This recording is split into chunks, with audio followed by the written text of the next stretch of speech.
ദിവ്യദർശനം എന്ന ഈ പ്രോഗ്രാമിലേക്ക് എല്ലാ മാന്യപ്രേക്ഷകർക്കും ഹാർദവമായ സ്വാഗതം. ഈ ആധുനിക ജീവിതത്തിൽ മനുഷ്യരുടെ ജീവിതവും തിരക്കേറിക്കൊണ്ടിരിക്കുകയാണ്. എത്രത്തോളം തിരക്കേറുന്നോ അത്രത്തോളം മറവിയും കൂടിക്കൊണ്ടിരിക്കുകയാണ്. ഒരു കാറിൽ നിന്നിറങ്ങി വന്ന് ചാവി എവിടെയാണ് വെച്ചതെന്ന് ചോദിച്ചാൽ അത് ഓർമ്മയില്ലാതിരിക്കുക, കണ്ണട വെച്ച് അതിനുവേണ്ടി ഒരുപാട് സമയം തിരഞ്ഞു പോവുക, അതുപോലെ ഫോൺ വെച്ച് മറക്കുക, സാധനങ്ങൾ വെച്ച് മറക്കുക, ഇങ്ങനെ ഒരുപാട് മറവികൾ കണ്ട് ഒരുപാട് സമയം ഇന്ന് മനുഷ്യൻ നഷ്ടപ്പെട്ടുകൊണ്ടിരിക്കുകയാണ്. ഇത്തരത്തിൽ സംഭവിക്കുന്ന മറവികളെ എങ്ങനെ മാറ്റാൻ സാധിക്കും? ഇതിനെക്കുറിച്ചാണ് നമ്മൾ ഈ എപ്പിസോഡ് ചർച്ച ചെയ്യുന്നത്. ഈ ചർച്ചയിൽ എന്നത്തെയും പോലെ നമ്മുടെ കൈപിടിച്ച് നടത്താൻ ഷീബ സിസ്റ്റർ നമ്മോടൊപ്പമുണ്ട്. സിസ്റ്റർ, നമുക്ക് ഈ പ്രോഗ്രാമിലേക്ക് സ്നേഹപൂർവ്വം സ്വാഗതം ചെയ്യാം. സ്വാഗതം സിസ്റ്റർ. ഓം ശാന്തി. ഓം ശാന്തി. സിസ്റ്റർ, നമ്മൾ ഈ എപ്പിസോഡിൽ ചർച്ച ചെയ്യാൻ ആഗ്രഹിക്കുന്നത്, ദിവ്യദർശനത്തിൻ്റെ ഈ പ്രോഗ്രാമിൽ ആഗ്രഹിക്കുന്നത്, മറവി ഇന്ന് മനുഷ്യൻ്റെ കൂടപ്പിറപ്പ് പോലെ നടന്നുകൊണ്ടിരിക്കുകയാണ്. ആ മറവിയെ ഇന്ന് ഇല്ലാതാക്കാൻ വേണ്ടി ഒരുപാട് പേർ ആഗ്രഹിക്കുന്നുമുണ്ട്. ഒരു ചെറിയൊരു മറവി കൊണ്ട് ഒരുപാട് നഷ്ടങ്ങളാണ് ഇന്ന് ജീവിതത്തിൽ പലർക്കും ഉണ്ടാവുന്നത്. സമയനഷ്ടം, ധനനഷ്ടം, കാര്യനഷ്ടം, ഒരുപാട് കാര്യങ്ങൾ നമുക്ക് അതിലൂടെ നഷ്ടമാകുന്നുണ്ട്. അപ്പോൾ ഈ മറവികൾ നമുക്ക് എങ്ങനെ ഇല്ലാതാക്കാൻ സാധിക്കും? ഒന്നാമത്തെ കാര്യം, എന്തുകൊണ്ടാണ് ആ മറവി സംഭവിക്കുന്നതെന്ന് ചിന്തിച്ചു നോക്കിയിട്ടുണ്ടോ? അതിൻ്റെ റീസൺ കണ്ടെത്തി നമുക്ക് അതിനെ ഇല്ലാതാക്കാൻ പറ്റും. ഈ ആധുനിക ലോകം എന്ന് പറയുന്നത് ഒരുപാട് തിരക്ക് പിടിച്ച ജീവിതത്തിലാണ് മനുഷ്യന്മാർ. പിന്നെ പണ്ടത്തെ പോലെയല്ല, കുറച്ച് റിലാക്സേഷൻ. പണ്ടൊക്കെ ജോലി കഴിഞ്ഞു അല്ലെങ്കിൽ കാര്യങ്ങൾ കഴിഞ്ഞു കുറച്ച് വിശ്രമിക്കുക എന്ന് വെച്ചാൽ ഒന്നുകിൽ ഏതെങ്കിലും ബുക്കുകൾ വായിച്ചു, അതല്ലെങ്കിൽ നമ്മൾ ആളുകളൊന്നിച്ച് സംസാരിച്ചു. ഇങ്ങനെയൊക്കെ മനസ്സിനൊരു റിലാക്സേഷൻ കിട്ടുന്ന രീതികളാണ് ഉപയോഗിച്ചിരുന്നത്. ഇന്നത്തെ ലോകത്ത് അങ്ങനെയല്ല. കാര്യങ്ങൾ കഴിഞ്ഞ് കുറച്ച് ഫ്രീ ആയി. ഇപ്പോൾ ഉദാഹരണം പറയുന്ന, ഒരു ബസ് സ്റ്റോപ്പിൽ നമ്മൾ വെയിറ്റ് ചെയ്യാമെന്ന് വിചാരിച്ചോളൂ. ആ വെയിറ്റ് ചെയ്യുന്ന സമയത്ത് തന്നെ നോക്കിയാൽ അവിടെ ഇരിക്കുന്ന എല്ലാവരും തല കുനിച്ചിരിക്കുന്നുണ്ടാവുള്ളൂ. എന്താ കാര്യം ഉണ്ടാവുക? മൊബൈൽ നോക്കിക്കൊണ്ടിരിക്കും. ബസ്സിലിരിക്കാന്ന് വിചാരിച്ചോളൂ. അധികം ആൾക്കാരും ട്രെയിനിലോ ബസ്സിലോ ഒക്കെ പോകുമ്പോൾ നോക്കിയിട്ടുണ്ടോ? അങ്ങനെ ഇരിക്കും എല്ലാവരും മൊബൈലിൽ അഡിക്റ്റഡ് ആണ്. എന്ന് വെച്ചാൽ അർത്ഥം 24 hours തൻ്റെ മനസ്സിനെ ബിസിയാക്കിയിരിക്കുന്നവരാണ് എല്ലാവരും. പണ്ട് ബസ്സിൽ യാത്ര ചെയ്യുകയാണെങ്കിൽ പുറമത്തെ കാഴ്ച കൊണ്ടോ എന്തെങ്കിലും നോക്കി, അല്ലെങ്കിൽ അടുത്തിരിക്കുന്ന അവിടെ നിൽക്കുന്ന മിണ്ടി, ആ സമയത്ത് മനസ്സ് കൺജസ്റ്റഡ് ആവുന്ന ഒരു അവസ്ഥ ഉണ്ടായിരുന്നില്ല. ഇപ്പം ആ സമയത്താണെങ്കിലും ഒന്നുകിൽ വെച്ച് കേട്ടു, അതല്ലെങ്കിൽ കണ്ടു. ഈ രീതിയിൽ മനസ്സിന് ഒരു മിനിറ്റ് ഫ്രീ ഇല്ലാത്ത അവസ്ഥയിൽ മനസ്സിനെ അങ്ങ്, എന്തിനേറെ പറയണം, മനസ്സ് ഓവർ സ്റ്റിമുലേറ്റഡ് എന്ന് പറയില്ലേ. നമ്മൾ കുറച്ച് വെള്ളത്തിലേക്ക് കുറച്ച് ഉപ്പിട്ടാൽ ആ വെള്ളത്തിൽ ഉപ്പ് അലിയുന്നതിനൊരു ലിമിറ്റ് ഉണ്ട്. അതിലധികം കഴിഞ്ഞാൽ പറയും നമ്മൾ ആ വെള്ളത്തിൽ ഉപ്പ് അത് നിറഞ്ഞു കഴിഞ്ഞിരിക്കുന്നു, ഇനി അത് നിറയില്ല എന്ന് പറയും, സാച്ചുറേറ്റഡ് ആയി എന്ന് പറയും. അതുപോലെ നമ്മുടെ മനസ്സിൽ നിന്ന് തോട്ട്സ് കൊണ്ട് സാച്ചുറേറ്റഡ് ആണ്. അപ്പം അതുകൊണ്ട് തന്നെ അത്രയും നിറഞ്ഞിരിക്കുന്ന വെള്ളത്തിനുള്ള ഉപ്പിട്ടാൽ അലിയില്ല എന്ന് പറയുന്ന സെയിം പ്രിൻസിപ്പിളാണ് നടക്കുന്നത്. ചിന്തകൾക്ക് യാതൊരു നിയന്ത്രണവും ഇല്ല. എന്ത് കാണുന്നു, എന്ത് കേൾക്കുന്നു, എന്തിന് എന്ന് പോലും ഇല്ല. നമ്മൾ യൂട്യൂബ് എടുത്ത് ഒരു പ്രോഗ്രാം കണ്ടു, അടുത്തത് വീണ്ടും അതിനെ വന്നുകൊണ്ടേയിരിക്കും, പ്ലേ വന്നുകൊണ്ടേയിരിക്കും, അത് ഒക്കെ കണ്ടുകൊണ്ടേയിരിക്കുന്നു. സമയം ബസ് സ്റ്റോപ്പിൽ ഇരിക്കല്ലേ, വെറുതെ ഇരിക്കല്ലേ, എന്തിന് ഞാനത് കാണണമെന്നും ഇത് കണ്ടിട്ട് എനിക്ക് എന്താ നേട്ടം എന്ന് പോലും ചിന്തിക്കാതെ എന്ത് വന്നാലും അത് കാണുക, കേൾക്കുക. ഒരു മെസ്സേജ് വന്നു, അത് ഉടനെ തന്നെ വേറെ ആൾക്ക്, ഞാൻ 100 ആൾക്ക് അതിനെ ഫോർവേഡ് ചെയ്തു. ഇതിൽ പോസിറ്റീവ് ഉണ്ടോ നെഗറ്റീവ് ഉണ്ടോ എന്ന് പോലും നോക്കുന്നില്ല. ഈവൻ എനിക്ക് പലപ്പോഴും അത്ഭുതം തോന്നാറുണ്ട്. ഒരു സ്ഥലത്ത് ഒരു ആക്സിഡൻറ്റ് ഉണ്ടായിക്കഴിഞ്ഞാൽ ആളുകൾക്ക് ഇന്ന് ആളുകളെ സഹായിക്കുന്നതിനേക്കാൾ കൂടുതൽ ഇൻട്രസ്റ്റ് എന്തിലാണെന്നറിയോ? മൊബൈൽ വീഡിയോ എടുക്കാനും അത് എല്ലാവർക്കും പാസ് ചെയ്യാനും മാക്സിമം ഷെയർ ചെയ്യാനും അത് വൈറലാക്കാനും. ഒന്ന് ആലോചിച്ച് നോക്കിയൊക്കെ, നെഗറ്റീവോ പോസിറ്റീവോ എന്ന് പോലും തിരിക്കാതെ വേണ്ടതും വേണ്ടാത്തതുമായിരിക്കുന്ന ടു മച്ച് ഇൻഫോർമേഷൻസ് കൊണ്ട് നമ്മുടെ മനസ്സ് നമ്മൾ ജാമാക്കുകയാണ്. ഓവർ സ്റ്റിമുലേഷനാണ്. സത്യം. അതിൻ്റെ റിസൾട്ടാണ് ഇന്ന് ഈ കാണുന്ന അവസ്ഥ. നമുക്ക് ഒരു മുറിയിലുള്ളിൽ എല്ലാ സാധനങ്ങളും തിക്കിത്തിരക്കി വെച്ചിട്ട് നമ്മൾ കടക്കാൻ പോലും സ്ഥലമില്ലാതെ അതിൽ നിന്നൊരു സാധനം എടുത്ത് കൊണ്ടുവരാൻ പറഞ്ഞാൽ നിങ്ങളുടെ അവസ്ഥ എന്തായിരിക്കും? അത് തന്നെ ഇവിടെ സംഭവിക്കുന്നു. അപ്പം നമ്മുടെ മനസ്സിനുള്ളിലേക്ക് വേണ്ടതും വേണ്ടാത്തതുമായിരിക്കുന്ന ചിന്തകളുടെ ഈ ഓവർ ഫ്ലോ ഉണ്ടാവുന്ന സമയത്ത് അതിൽ നമ്മളൊന്ന് ഫിൽറ്റർ ചെയ്യാനായിട്ട് ആദ്യം പഠിക്കണം. നമ്മളൊരു കാര്യം പ്രോഗ്രാം കാണാൻ വരികയാണെങ്കിൽ പ്രോഗ്രാമിൻ്റെ ഓട്ടോ പ്ലേ അതിനുള്ളിൽ സെറ്റ് ചെയ്തിട്ടുണ്ടായിരിക്കും. പക്ഷേ ആ സാധനം നമുക്ക് വേണമെങ്കിൽ പോസ് ചെയ്യാനും സ്റ്റോപ്പ് ചെയ്യാനുള്ള ഓപ്ഷനും അതിനുള്ളിലുണ്ട്. പക്ഷേ അതൊന്നും നമ്മൾ നോക്കാറില്ല. ഒരു മെസ്സേജ് വരുമ്പോൾ കണ്ടിട്ടില്ല, നമ്മളെ സൈഡിലുള്ളതായിട്ടുള്ള 3 അത് ഡിലീറ്റ് ചെയ്യണോ, അത് സേവ് ചെയ്യണോ, അത് എടുത്തു വെക്കണോ എന്നൊക്കെ അതിൽ ചോദിക്കുന്നുണ്ട്. മൊബൈൽ നമ്മളോട് പറയുന്നുണ്ട്, വേണ്ടാത്തതാണെങ്കിൽ ഡിലീറ്റ് ചെയ്യൂ, വേണ്ടതാണെങ്കിൽ സേവ് ചെയ്യൂ, അല്ലാത്തതാണെങ്കിൽ കണ്ടൊഴിവാക്കൂ എന്നൊക്കെ പറയുന്നുണ്ട്. പക്ഷേ നമ്മളിതൊന്നും നമ്മുടെ ലൈഫിൽ അപ്ലൈ ചെയ്യാറില്ല. അതുകൊണ്ട് നമ്മുടെ മനസ്സിലേക്ക് വേണ്ടാത്തതായിരിക്കുന്ന സാധനങ്ങളെ കാണുക, കേൾക്കുക, ഒന്ന് റിലാക്സ് ചെയ്യുക എന്ന് പറഞ്ഞിട്ട് പോയിട്ട് TV ഓണാക്കിയിരിക്കും, അല്ലെങ്കിൽ ഫ്രീ ടൈം ഒന്ന് വെറുതെ കിടക്കാൻ വേണ്ടി പോവും, കിടക്കുക എന്ന് പറഞ്ഞാൽ അപ്പോഴും ചെയ്യുന്ന പണി എന്തായിരിക്കും? മൊബൈലിൽ എന്തെങ്കിലും കണ്ടുകൊണ്ടിരിക്കും. ഇതിന് ഈ സിസ്റ്റങ്ങളൊക്കെ ആദ്യം നമ്മളൊന്ന്, കാരണം നമുക്ക് ഞാനൊരിക്കൽ വായിച്ചിട്ടുണ്ട് matter is A good servant but bad master എന്ന്. പണ്ടൊരു സർവൻ്റ് ആയിരുന്നെങ്കിൽ ഇപ്പോൾ ഒരു മാസ്റ്ററായിട്ടാണ് നമ്മളെ ഭരിക്കുന്നത്. മനുഷ്യന്മാർക്ക് ഒരു ദിവസം മൊബൈൽ അങ്ങ് കയ്യിലില്ലെങ്കിൽ എന്തൊക്കെയോ ആയ പോലെ, ആരെയും വിളിക്കാൻ പറ്റിയിട്ടില്ല, ആരെന്തേലും അയച്ചാവോ എന്തെങ്കിലും പറഞ്ഞാവോ, എന്തൊരു വീർപ്പുമുട്ടലാണ്. ഒരു ദിവസം ഫോണില്ലെങ്കിൽ എന്ത് സംഭവിക്കാനാണ്? നമ്മുടെ ഈശ്വര വിശ്വവിദ്യാലയത്തിൽ പലപ്പോഴും ഞങ്ങൾ പ്രാക്ടീസ് ചെയ്യിക്കാറുണ്ട്. 3 ദിവസമൊക്കെ മൗനവ്രതം വെച്ചിട്ട് ചിലപ്പോൾ 5 ദിവസമൊക്കെ മൗനവ്രതം ആക്കുമ്പോൾ ഫോൺ സ്വിച്ച് ഓഫ് ചെയ്യാൻ പറയും. ആ സ്വിച്ച് ഓഫ് ചെയ്തിട്ട് ഈ ലോകമായിട്ട് ബന്ധമില്ലാതെ അവനവനുമായിട്ടും ഈശ്വരനുമായിട്ടും അങ്ങനെ പോസിറ്റീവായിട്ടുള്ള റിട്രീറ്റ് പ്രോഗ്രാംസ് നമ്മൾ നടത്താറുണ്ട്. അങ്ങനെ റിട്രീറ്റിൽ വരുമ്പോൾ ഞാൻ ചില ആളുകളെ കണ്ടിട്ടുണ്ട്, നമ്മൾ അവരുടെ അടുത്ത് ഫോൺ സ്വിച്ച് ഓഫ് ചെയ്യാനൊക്കെ പറഞ്ഞിട്ടുണ്ടാവും. പക്ഷേ ഇവർ പോയി എല്ലാം കഴിഞ്ഞ് റൂമിലെത്തിക്കഴിഞ്ഞാൽ ഫോൺ എടുത്തിട്ട് അത് നോക്കി അതിനുള്ളിൽ മൗനമായിരിക്കും, സംസാരിക്കില്ല, പക്ഷേ മെസ്സേജിങ് ഇവിടെയാണ്, ഇതിങ്ങനെയാണ്, അങ്ങനെയാണ്. അപ്പോഴും ഒരു ലോകത്ത് ക്യാൻസൽ ചെയ്തിട്ടുണ്ടോ? അങ്ങനെയുള്ളവരെ പോലും ഞാൻ കാണാറുണ്ട്. അത്രമാത്രം മനുഷ്യന്മാർ സാധനങ്ങളോട് അങ്ങ് അഡിക്റ്റഡ് ആയി പോയിരിക്കുകയാണ്. അതുകൊണ്ട് തന്നെ മാറ്റർ മനുഷ്യനെ ഭരിക്കുകയാണ്. Matter is a bad master. Bad master ഭരിക്കുന്ന സമയത്ത് ഒരിക്കലും നല്ല കാര്യങ്ങൾ സംഭവിക്കാറില്ല. അതുകൊണ്ടുള്ള ഓവർ സ്റ്റിമുലേഷനാണ് ഒന്നാമത്തെ ഫാക്ടർ. അതുകൊണ്ട് നമ്മളറിയാതെ നമ്മൾ സ്ട്രെസ്ഡ് ആയി പോവുകയാണ്. തിങ്ങിഞ്ഞിറങ്ങി നിൽക്കുമ്പോൾ ഒരാൾ അനുഭവിക്കുന്ന അസ്വസ്ഥതയുണ്ടല്ലോ, അതുപോലെ മനസ്സിനുള്ളിൽ ഇൻഫോർമേഷൻ തിങ്ങിനിറങ്ങി നിൽക്കുമ്പോൾ നമ്മൾ അനുഭവിക്കുന്ന അവസ്ഥയാണ് സ്ട്രെസ് എന്ന് പറയുന്നത്, മാനസിക സമ്മർദ്ദം. തീർച്ചയായും സിസ്റ്റർ ഇപ്പോൾ പറഞ്ഞ മൊബൈൽ തന്നെയാണ് ഏറ്റവും വലിയ വില്ല. കാരണം കണ്ടാലും തീരാത്ത അൺലിമിറ്റഡ് ആയിരിക്കുന്ന പ്രോഗ്രാംസ് ആണ് ഇന്ന് എല്ലാ മൊബൈൽസിൽ പല ആപ്ലിക്കേഷൻസിലൂടെയും നമുക്ക് കിട്ടിക്കൊണ്ടിരിക്കുന്നത്. നെറ്റ് ആണെങ്കിൽ ചെറിയ വിലയ്ക്ക് കിട്ടാനുണ്ട്. അതെ, ജിയോ വന്നതിന് ശേഷം അതൊരു ഈസി മെത്തേഡായി മാറി. അപ്പോൾ ഇതേപോലെ ആപ്ലിക്കേഷൻസിൻ്റെ പേരിൽ ആപ്ലിക്കേഷൻസ് ഒരുപാട്, അതായത് നല്ല നല്ല വീഡിയോസ് വന്ന് നമുക്ക് എൻജോയ് ചെയ്യാവുന്ന വീഡിയോസ് ഒരുപാടുള്ള ആപ്ലിക്കേഷൻസ് ഉണ്ട് ഇന്ന്. അപ്പോൾ ഇതുകൊണ്ട് തന്നെ ഇത് അറിയാൻ വേണ്ടിയിട്ടാണ് അല്ലെങ്കിൽ രസിക്കാൻ വേണ്ടിയിട്ടാണ് എന്നുള്ള മനോഭാവത്തോടെയാണ് എല്ലാവരും ഇത് കാണുന്നത്. തീർച്ചയായിട്ടും രസിക്കാം, പക്ഷേ ഞാൻ ഏത് വിധത്തിൽ രസിക്കണമെന്നും അത് ഇട്ടിട്ടുള്ള എല്ലാ ആപ്ലിക്കേഷൻസും എല്ലാ വീഡിയോസും ഞാൻ കണ്ടുകൊണ്ടിരിക്കണോ അതോ ഒന്ന് കണ്ട് കുറച്ച് റിലാക്സ് ചെയ്തു ലെറ്റ് ഇറ്റ് ബി എന്ന് പറയണോ എന്നുള്ള കാര്യം തീരുമാനിക്കണം നമുക്ക് അധികാരമുണ്ടല്ലോ.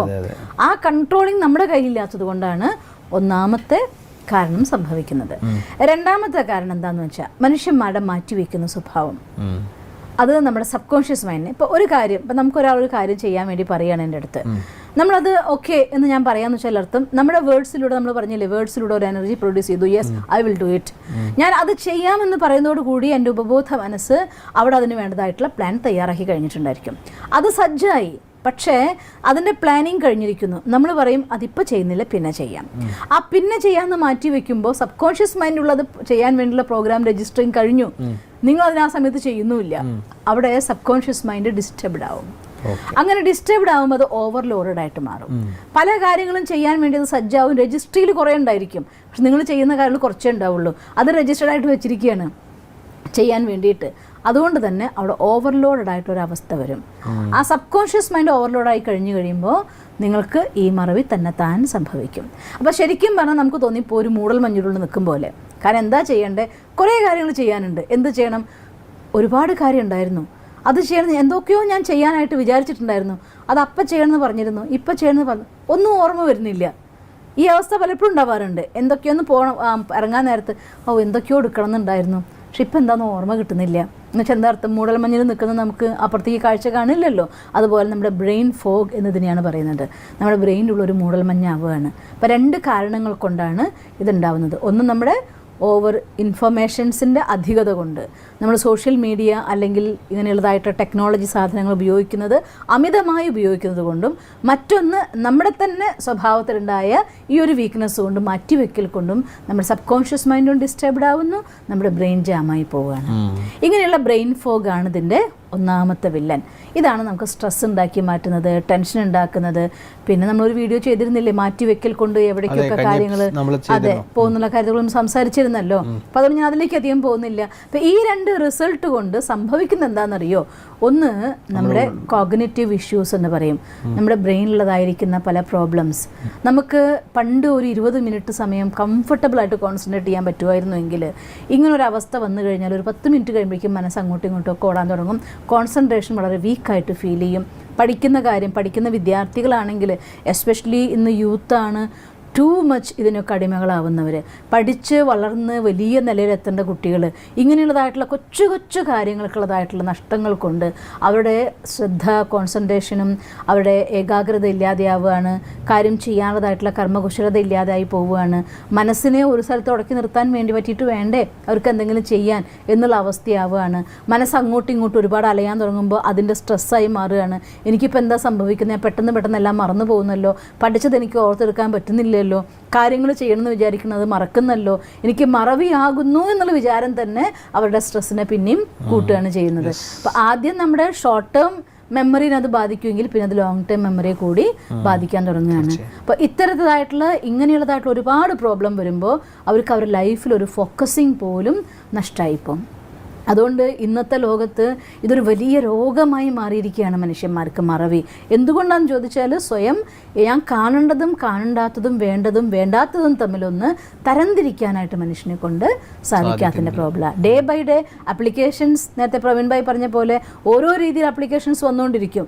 നമ്മുടെയൊക്കെ വിചാരം എന്താണെന്ന് വെച്ചാൽ ഇതൊക്കെ നമ്മൾ കണ്ടോളണം എന്നൊരു അറിവ് പോലെയാണ്. എനിക്കിപ്പോൾ അത് എന്നോട് ചോദിക്കാറുണ്ട്, സിസ്റ്റർ ടിക്ടോക്ക് കാണാറില്ലേ, സിസ്റ്റർ ഷെയർ ചാറ്റ് കാണാറില്ലേ, വേറെ എന്തൊക്കെയോ ആപ്ലിക്കേഷൻസ് എന്നോട് ചോദിക്കാറ്, അത് സിസ്റ്റർക്ക് അറിഞ്ഞൂടെ, ഇത് സിസ്റ്റർക്ക് അറിഞ്ഞൂടെ. ഞാനും യൂട്യൂബ് ഉപയോഗിക്കുന്ന ആളാണ്, ഞാനും വീഡിയോ കാണുന്ന ആളാണ്, ഞാനും മൊബൈൽ ഉപയോഗിക്കുന്ന ആളാണ്. പക്ഷെ എന്ത് കാണണമെന്നും എപ്പോൾ കാണണമെന്നും ഞാൻ നിശ്ചയിക്കാറുണ്ട്. എനിക്ക് സ്റ്റഡിയുടെ ടൈം ഇതാണ്. അതിന് വേണമെങ്കിൽ യൂട്യൂബിൻ്റെ മാധ്യമം ഉപയോഗിക്കാറുണ്ട്, അല്ലെങ്കിൽ മറ്റേതെങ്കിലും ഇൻ്റർനെറ്റ് ബുക്സിൻ്റെ മാധ്യമം ഉപയോഗിക്കാറുണ്ട്. ഏത് ടെക്നോളജി വേണമെങ്കിൽ നമുക്ക് ഉപയോഗിക്കാം, ബട്ട് വിത്ത് കൺട്രോൾ. എനിക്ക് ഇന്നതിന് വേണ്ടി നോക്കണം. അതുപോലെ നമ്മൾ നോക്കിക്കൊണ്ടിരിക്കുന്നതിനിടയ്ക്ക് വേറൊരു വീഡിയോ അതിൻ്റെ അടുത്ത് വരുന്ന ഓട്ടോ പ്ലേയിൽ വരുന്നതായിട്ടുള്ള അടുത്ത വീഡിയോ ഞാൻ സെലക്ട് ചെയ്യാറില്ല. നോക്കൂ, എനിക്ക് വേണോ ഇത്, എന്നാൽ ഞാൻ പഠിക്കും. അതർവൈസ് വേണ്ടേ, അതിന് വിട്ട് കളഞ്ഞേക്കണം, അതിന് സ്റ്റോപ്പ് ചെയ്തേക്കണം. അതിനുള്ളതായിരിക്കുന്ന ഒരു കൺട്രോൾ നമ്മുടെ മനസ്സിൻ്റെ മേലെ നമുക്ക് നിർബന്ധമായിട്ടും ഉണ്ടായിരിക്കണം. അതിനാണ് ഈ പ്രോബ്ലംസിനൊക്കെ ഉള്ളതായിരിക്കുന്ന നമ്പർ 1 മെഡിസിനാണ് മെഡിറ്റേഷൻ. നമ്മുടെ മനസ്സിൻ്റെ മേലെ കൺട്രോൾ ഇല്ലാത്തത് കൊണ്ടാണ് ഇങ്ങനെ നമ്മുടെ മുന്നിൽ പലരും എന്നോട് വിളിച്ച് പറയാറുണ്ട്, ഒന്ന് കഴിയുമ്പോൾ വേറൊരു ചിത്രം വരും, ആ ചിത്രം നമ്മുടെ കുറച്ച് എന്താ പറയുക മാനസികമായിട്ട് വൈകാരികമായിട്ടുള്ള പല വിചാരങ്ങളെ ഉണർത്തുന്നതായിരിക്കും. അപ്പോൾ ഒന്ന് കണ്ടു നോക്കാമെന്ന് വിചാരിക്കും, അത് കഴിയുമ്പോൾ അടുത്തത് വരും. അങ്ങനെ എത്ര മണിക്കൂർ പോകുന്നു എന്നറിയുന്നില്ല. ഒരു 10th പഠിക്കുന്ന കുട്ടീനെ കൗൺസിലിങ്ങിന് വേണ്ടി എൻ്റെ അടുത്ത് കൊണ്ടുവന്നിട്ടുണ്ടായിരുന്നു. ആ കുട്ടിയുടെ പ്രോബ്ലം എന്താണ്, യൂട്യൂബിൽ പാട്ട് കണ്ടിരിക്കും. സംസാരിക്കുമ്പോൾ ഒരു പാട്ട് കണ്ടു കഴിയുമ്പോൾ നമുക്ക് രസം പഠിക്കുക, അടുത്തും കൂടി കാണാമെന്ന് വിചാരിക്കും. പാട്ടേ കാണുന്നുള്ളൂ, വേറെ ഒന്നും കാണുന്നില്ല. പക്ഷെ പാട്ട് കണ്ട് മണിക്കൂറിൽ കിടന്നു പോകുന്നത് അറിയില്ല. രാത്രി ചിലപ്പോൾ 2 മണി 3 മണി വരെയൊക്കെ കഴിഞ്ഞിട്ട് കിടന്നുറങ്ങും. ഉറക്കം വരില്ല. അതുകൊണ്ടാണ് ഞാൻ കിടക്കുന്നത് എന്ന്. കാരണം എന്തുകൊണ്ടാണെന്നറിയോ, ഈ മൊബൈൽ കാണുമ്പോൾ നമ്മൾ കഴിഞ്ഞൊരു എപ്പിസോഡിൽ പറഞ്ഞില്ലേ, അതിൻ്റെ റേഡിയേഷൻസ് കൊണ്ടുണ്ടാകുന്ന ആ ബ്ലൂ എഫക്റ്റ് നമുക്ക് ഓട്ടോമാറ്റിക്കായിട്ട് നമ്മുടെ ഉറക്കത്തിനെ ഇല്ലാതാക്കിക്കൊണ്ടേയിരിക്കും. അങ്ങനെ എത്ര കുട്ടികളാണ് ഇന്നതിന് അടിമയാവുന്നുള്ള യാതൊരു ലിമിറ്റും ഇല്ല. അതിൻ്റെ ഒക്കെ റീസൺ എന്താണെന്നറിയോ, ഞാൻ പറയാ കുട്ടികളെയല്ല, പാരൻസിനെയാണ്. ബിക്കോസ് നമ്മുടെ മക്കളുടെ ഉള്ളിലേക്ക് അവർക്ക് വേണ്ട സാധനങ്ങളൊക്കെ വാങ്ങിച്ചു കൊടുക്കാൻ വേണ്ടി പാരൻസ് റെഡിയാണ്. പക്ഷേ അവർക്ക് വേണ്ടി സാധന പകർന്നു കൊടുക്കാൻ പാരൻസ് തയ്യാറാകാത്തതുകൊണ്ടാണ്. എൻ്റെ കുട്ടി എങ്ങാനും സ്പിരിച്വലായി പോയാലോ, എൻ്റെ കുട്ടി എങ്ങാനും സന്യാസിയായി പോയാലോ, എൻ്റെ അടുത്ത് ഓപ്പണായി പറയാറുള്ളതാണ് പേരൻസ്. അതുകൊണ്ട് എനിക്ക് എൻ്റെ കുട്ടിയെക്കുറിച്ച് കുറേ സ്വപ്നങ്ങളും മോഹങ്ങളൊക്കെ ഞാൻ ഉണ്ടാക്കിയിട്ടുണ്ട്. പക്ഷെ ഒരു കാര്യം എൻ്റെ അനുഭവത്തിൽ, ഒരാൾക്ക് സ്പിരിച്വൽ ലൈഫിലേക്കാണ് അവരുടെ പൊട്ടൻഷ്യൽ എങ്കിൽ അവരാര് തടഞ്ഞാലും അവർ സ്പിരിച്വൽ പൊട്ടൻഷ്യൽ പോയിട്ടുണ്ടായിരിക്കും. ശങ്കരാചാര്യരുടെ അമ്മ എന്തൊക്കെ ശ്രമിച്ചു ശങ്കരാചാര്യ സന്യാസി ആവാതിരിക്കാൻ വേണ്ടി, എന്നിട്ട് സന്യാസി ആക്കാതിരിക്കാൻ പറ്റുമോ? അതേസമയം എത്രയോ പേരെ ഞാൻ കണ്ടിട്ടുണ്ട് സന്യാസി ആവാൻ വേണ്ടി ആശ്രമത്തിൽ വന്ന ശേഷം ഓടിപ്പോയിട്ട് കല്യാണം കഴിച്ച് ജീവിക്കുന്ന കുറേ പേരെ ഞാൻ കണ്ടിട്ടുണ്ട്. ഒരു സ്പിരിച്വൽ സ്റ്റഡി നടത്തി എന്ന് കരുതി അവർ സന്യാസിയാവും എന്നുള്ള പാരൻസിൻ്റെ വിചാരം തെറ്റാണ്. ആ സ്പിരിച്വൽ ആയിരിക്കുന്ന സ്റ്റഡി അവരുടെ ഉള്ളിൽ വേണ്ടതിനും വേണ്ടാത്തതിനും തിരിച്ചറിയാനുള്ളതായിരിക്കുന്ന ഒരു സ്ട്രെങ്ത്, ഒരു മോറൽ സ്ട്രെങ്ത്, ആ മോറൽ മസിൽ എന്നൊക്കെ പറയില്ലേ, അത് അവരുള്ളിൽ ഡെവലപ്പ് ചെയ്യപ്പെടും. അതുകൊണ്ട് എനിക്കിത് കാണണ്ടെന്നും കാണണം എന്ന് വിചാരിച്ചാൽ കാണണമെന്നും അവർക്ക് ചെയ്യാനായിട്ട് സാധിക്കും. ആ കൺട്രോളിങ് അവരുടെ കയ്യിൽ വന്നു കഴിഞ്ഞാൽ ഈ എല്ലാ സാധനങ്ങളും അവർക്ക് പ്ലസ് പോയിന്റ് ആയിട്ട് മാറും. ഇൻ്റർനെറ്റ് പ്ലസ് പോയിൻ്റാണ്, യൂട്യൂബ് പ്ലസ് പോയിൻ്റാണ്, എല്ലാ ആപ്ലിക്കേഷൻസും നമുക്ക് പ്ലസ് പോയിന്റിലേക്ക് വേണ്ടി ഉണ്ടാക്കുന്നതാണ്, നെഗറ്റീവിന് വേണ്ടിയല്ല. പക്ഷെ ഉപയോഗിക്കുന്നത് നോക്കിക്കഴിഞ്ഞാൽ എവിടെയാണ്, നെഗറ്റീവിലേക്കാണ് കൂടുതൽ. റീസൺ എന്തുകൊണ്ടാണ്, നമ്മുടെ മൈൻഡ് കൺട്രോൾ ഇല്ലാത്തത് കൊണ്ടാണ്. അതുകൊണ്ട് മനസ്സിനെ കൺട്രോൾ ചെയ്യണമെന്നുണ്ടെങ്കിൽ ഈ മൊബൈലിനുള്ളിൽ എനിക്ക് വരുമ്പോൾ ഇത് ക്ലോസ് ആക്കി കാണിക്കണം എന്നുണ്ടെങ്കിൽ, അതിൽ ഇൻഡുൽ എനിക്ക് തൊടാൻ പറ്റണമെന്നുണ്ടെങ്കിൽ ഇവിടെ എനിക്ക് ഇൻഡുടാൻ പറ്റിയിട്ടുണ്ടാവണം. മീൻസ് എൻ്റെ ഇവിടെ നിന്നുള്ള ഡിസിഷൻ മേക്കിംഗ് എൻ്റെ മൈൻഡ് പവറാണ് എൻ്റെ ലൈഫിൻ്റെ കൺട്രോൾ. മെഡിറ്റേഷൻ നമ്മൾ ചെയ്യുന്നതുകൊണ്ടാണ്. പക്ക മെഡിറ്റേഷൻ ഉണ്ടെങ്കിൽ മാത്രമേ നമുക്കതിനെ ഓവർകം ചെയ്യാനായിട്ട് സാധിക്കുള്ളൂ. അപ്പം അതുകൊണ്ട് മെഡിറ്റേഷൻ ഞാൻ അഭ്യസിക്കുന്ന മെഡിറ്റേഷൻ രാജയോഗം, ഞാൻ പലപ്പോഴും പറയാറില്ലേ, ഞാൻ പ്രാക്ടീസ് ചെയ്യുന്ന രാജയോഗ മെഡിറ്റേഷനാണ്. നിങ്ങൾക്ക് ഫ്രീ ഓഫ് കോസ്റ്റിൽ നമ്മുടെ ലോകത്തെവിടെ വേണമെങ്കിലും ഇതിൻ്റെ ബ്രാഞ്ചസ് അവൈലബിൾ ആണ്, നിങ്ങൾക്ക് പഠിക്കാവുന്നതാണ്. അതേപോലെ തന്നെ പല മീഡിയകളുടെ വഴിയും നിങ്ങൾക്ക് ഇതൊക്കെ അവൈലബിൾ ആണ്. ഓൺലൈനിൽ നിങ്ങൾക്ക് പഠിക്കാൻ സാധിക്കുന്നതേ ഉള്ളൂ.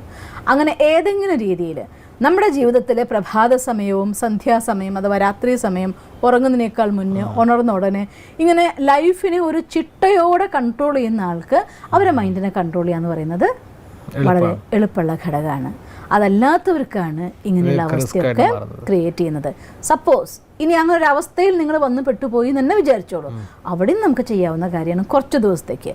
ഞാൻ ആദ്യമേ അവരോട് പറയും, ഇനി നാളെ മുതൽ ഞാൻ 10 വീഡിയോ കണ്ടിട്ട് ബാക്കി കുറയ്ക്കാമെന്ന് വിചാരിക്കരുത്. അതൊരു അഡിക്ഷനാണ്. മദ്യപിക്കുന്ന ആളുകൾക്ക് ഒരു പെഗ് കഴിച്ച് അവസാനിപ്പിക്കാൻ നോക്കിയാൽ പറ്റില്ല, അവരതിൻ്റെ അടിമയായിട്ട് പോകുക തന്നെ ചെയ്യും. അതേപോലെ ഇവിടെയും നമ്മളതിനെ സ്റ്റോപ്പ് ചെയ്യുക കുറച്ച് ദിവസത്തേക്ക്, എന്നിട്ട് മറ്റേതെങ്കിലും പോസിറ്റീവായിട്ടുള്ള ആക്ടിവിറ്റീസിൽ മുഴുകുക, എന്നിട്ട് അവിടെ നിന്ന് മാറുക. പിന്നെ ഒരു കാര്യം കൂടി ഉണ്ട്, പ്രോപ്പറായിട്ടുള്ള ഉറക്കം. ഉറങ്ങാൻ കിടക്കാഞ്ഞിട്ടല്ല മനുഷ്യന്മാർ ഉറങ്ങാത്തതെന്ന്, ഇതേപോലെയുള്ള മൊബൈൽ അഡിക്ഷൻസ് കൊണ്ട് കിടന്ന് എപ്പോഴെങ്കിലും ഇറങ്ങി എപ്പോഴെങ്കിലും ഉണരുകയാണ്. അങ്ങനെയല്ല, ബെസ്റ്റ് ടൈം എപ്പോഴും ഉറങ്ങാൻ 10 to 4 ആണ്. 6 മണിക്കൂർ ഉറങ്ങേണ്ടവർക്ക്, അല്ലെങ്കിൽ 11 to 3. ആ സമയമാണ് ഏറ്റവും അധികം നമ്മുടെ ശരീരത്തിന് റെസ്റ്റ് വേണ്ടതായിട്ടുള്ള ടൈം. ആ സമയത്ത് നിങ്ങൾക്ക് ഉറങ്ങാൻ പറ്റുമെങ്കിൽ, നേരത്തെ ഉറങ്ങി നേരത്തെ ഉണർന്ന് അവനവൻ്റെ കാര്യങ്ങൾ കൃത്യമായിട്ട് നമുക്ക് ചെയ്യാൻ പറ്റുമെങ്കിൽ, ആ പ്ലാനിങ്ങോടുകൂടി ചിട്ടയോടുകൂടി നമ്മളെ കൺട്രോൾ ചെയ്തുകൊണ്ട് മുന്നോട്ട് പോകാൻ പറ്റിയ ഇതേത് അവസ്ഥയെ നമുക്ക് മാറ്റിമറിക്കാൻ പറ്റുന്നതേ ഉള്ളൂ. തീർച്ചയായും. അപ്പോൾ എന്തായാലും നമ്മുടെ ഈ പോയിന്റുകൾ നമ്മളിപ്പോൾ കണ്ടിരിക്കുന്ന മറവിയെ ഇല്ലാതാക്കാനും മറവിക്കുള്ള കാരണമാണ് നമ്മൾ കണ്ടത്. ഇപ്പോൾ ഈ ലോകത്തിൽ നിന്ന് വർദ്ധിച്ചുകൊണ്ടിരിക്കുന്ന മറവിയുടെ കാരണത്തിന് ഏറ്റവും വലിയ ഒരു വില്ലൻ നമ്മുടെ മൊബൈൽ ഫോൺ തന്നെയാണ്. ഇത് എന്തായാലും എല്ലാവരും അംഗീകരിക്കുന്ന ഒരു പോയിന്റ് തന്നെയാണ്. കാരണം ഇതെല്ലാവർക്കും അറിയാം ഈ സത്യം. പക്ഷേ അത് പലപ്പോഴും അറിഞ്ഞാലും അവർക്ക് അഡിക്ഷനിൽ നിന്ന് മുക്തമാവാൻ സാധിക്കുന്നില്ല. നേരത്തെ പറഞ്ഞ ഇടേണ്ട സ്ഥാനത്തുള്ള മൈൻഡ് പവർ ഇല്ലാത്തതുകൊണ്ടാണ്. അപ്പം നമ്മൾ പല പ്രോബ്ലംസും ചെക്ക് ചെയ്യുന്ന സമയത്ത് അതിനുള്ള സൊല്യൂഷൻ അവസാനം ചെന്നെത്തുന്നത് മെഡിറ്റേഷനിലേക്കാണ്.